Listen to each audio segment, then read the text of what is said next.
Tumbo la mtu linajazwa kwa kinywa chake.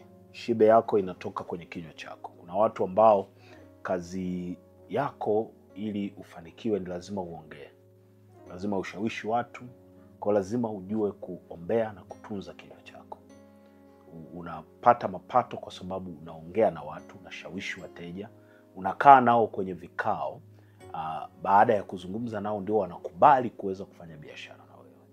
Kwako wewe kinywa chako unapaswa kukitunza, kwa sababu kunatakiwa kutoka nguvu katika maneno yako ambayo itakuwa na ushawishi mkubwa.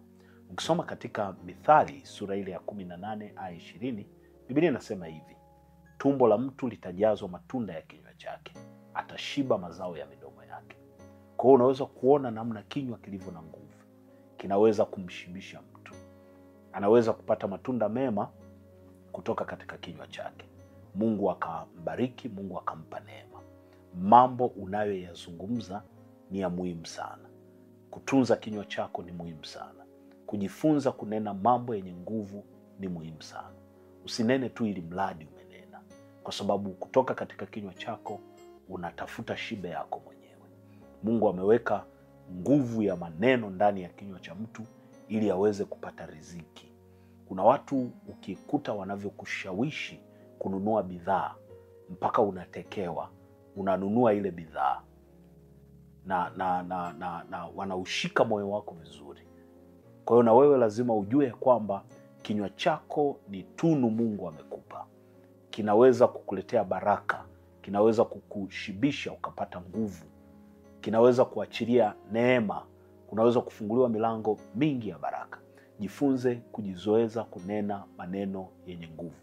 Muombe Mungu akupe lugha ya kusema unapoketi na wafanyakazi wenzako katika vikao, unapofanya biashara yako, unapozungumza na watu uliowaajiri. Akupe kinywa chenye nguvu kitakachotengeneza matunda ili uweze kushiba.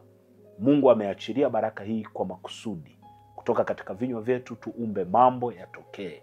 Kwa hiyo usiishi ukijifunza kunena mambo manyonge, mambo madhaifu, kwa sababu ndio utakayoshiba.